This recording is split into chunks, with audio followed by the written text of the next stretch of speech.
Hi, my name's Katie Heller. I'm a senior gender consultant for the International Finance Corporation.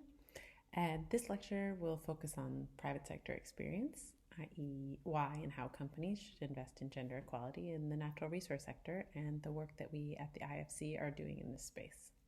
So, first question, what is the IFC? The International Finance Corporation is the private sector arm of the World Bank. We invest in the private sector operating in emerging markets. So when IFC makes an investment, as part of that investment, we may offer assistance to help improve the development impact of the investment. With regards to gender, we assist companies to help them better understand the benefits of investing in women and gender equality. So to give companies specific, concrete guidance on how to consider and address gender in their oil, gas, and mining operations, in 2018, IFC published a toolkit for oil, gas, and mining companies.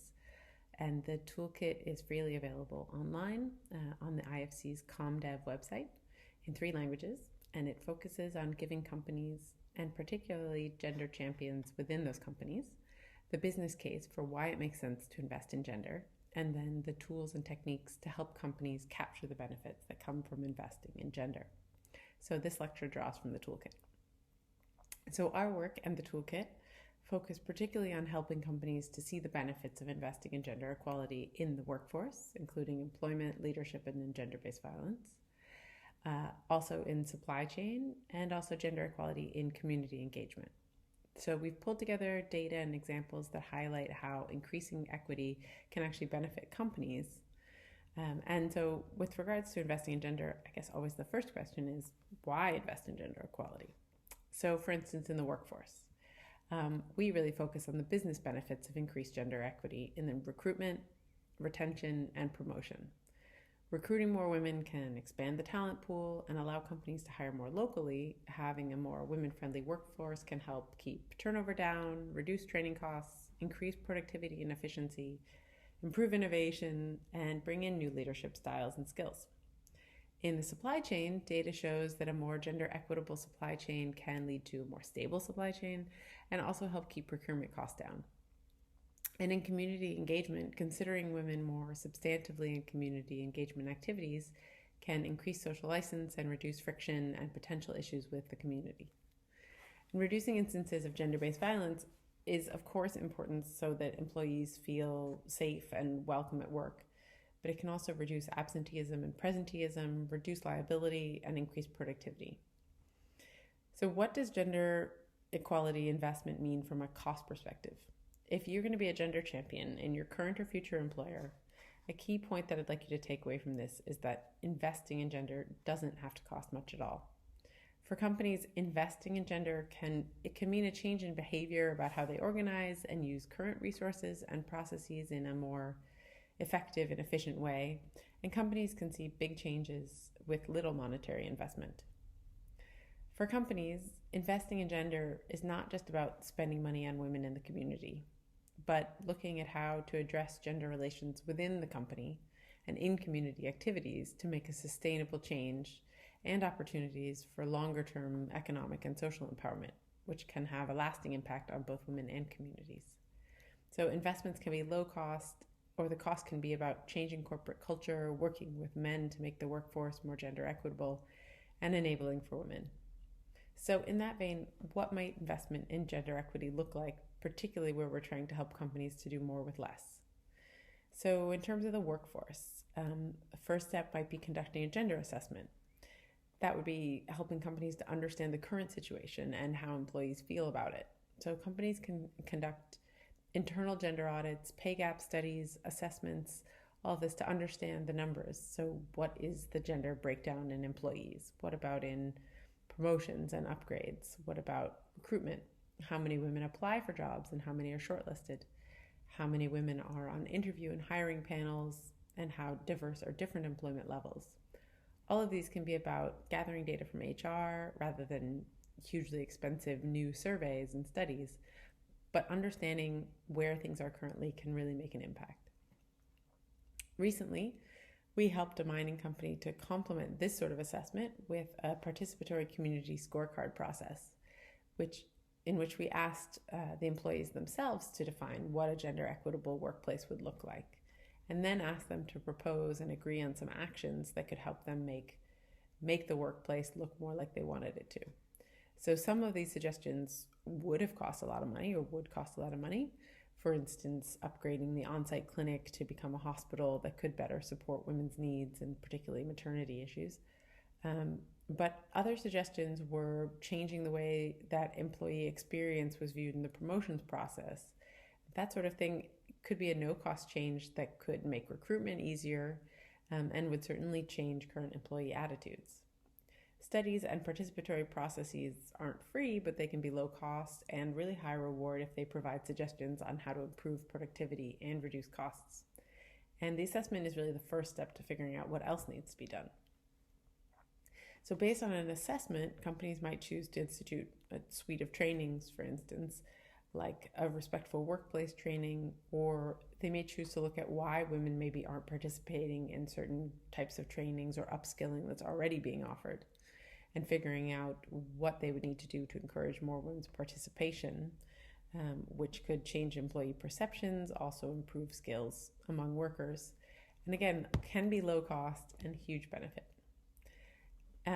Another step could be identifying gender champions or a gender task force. So one mining company where we worked, they recognized that they had lots of good intentions on gender and were trying to do activities, but these were being obscured by a lack of communication. So employees didn't understand what was being done or the company's intention behind it. So the company created a gender task force, which acted as a bridge between management and employees.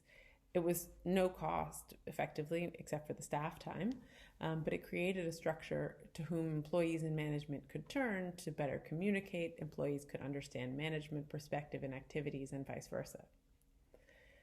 In terms of supply chain, the first step would always be for companies to do a self-assessment to better understand the current situation with regards to supply chain diversity and inclusion from both the demand and supply perspective. And then adapt procurement procedures, for instance, unbundle contracts, change repayment timelines, implement a code of conduct to encourage attention to gender equity. All of these can help companies to focus on a more diverse supply chain and get some of the benefits without a big cost outlay.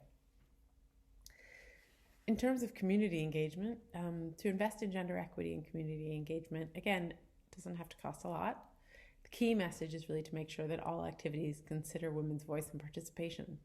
So, for instance, ensure that all consultations or assessments meaningfully include women, that they're conducted at times and in places that are accessible to women, that any resettlement plans consider what women have lost and what they would need to be satisfactorily resettled. And hiring a gender expert is certainly useful for this type of work, but that can be a fairly moderate expense relative to the benefit. In terms of gender-based violence, for companies that want to invest in reducing gender-based violence, this is definitely where we would say it's most critical to bring in specialized expertise to help develop response mechanisms and to train staff on how to respond to incidences of GBV. Low-cost options can be to implement a gender-based violence policy and a code of conduct, but developing those grievance and response mechanisms and training staff on how to actually handle allegations or complaints, that requires specific expertise. And we would recommend bringing in specific expertise there. But honestly, the cost of that sort of expertise relative to the potential cost to a company if an incident happens or is handled poorly by the company, the cost of preparation and prevention are really a drop in the bucket. So far, I've been discussing how companies can invest in gender equality, but companies aren't operating on their own, and nor should they be. We've talked about increasing women's representation in the workforce or in the supply chain or community engagement, but government and civil society and the communities themselves also have an important role to play. So how can companies work best with communities and government to partner to increase gender equality in the sector? Well, to increase representation of women in the workforce, there need to be qualified women to hire. Companies can work with local government on strengthening local training and education centers, on building the necessary skills that they want to hire. They can work with community organizations to build understanding and acceptance for women to work in these areas. And they can implement mentorship and outreach programs to encourage women to apply. To increase representation of women in the supply chain, again, companies can look at investment in local business skills training and incubators. So really looking at how to build the whole women's local entrepreneurship ecosystem. We're working with companies who are working with local women's collectives in light of the COVID-19 pandemic, training them to make necessary supplies like hand soap and hand sanitizer, which women can then sell to combat the pandemic. Helping women to develop businesses which can feed into the company supply chain or which can diversify so that the community is not so dependent on the natural resource company can be a way to leverage the company's presence to help build economic and social resilience of women in the community. To increase women's voice in community engagement, companies can work with local civil society and government to explore ways in which the women's local participation is being encouraged. Companies have their own consultations, but what about women's role in local government, in government-run consultations? Companies are one piece in a larger puzzle responsible for supporting women's economic and social empowerment. Companies can't do alone and need to be mutually reinforcing with other actors in the community. Similarly, companies are responsible for gender-based violence and sexual harassment on site, but the behavior that employees bring on site is often a reflection of the cultural values present off-site. Changing behavior on-site is possible, but will be a lot more impactful if companies can work with local organizations to change culture.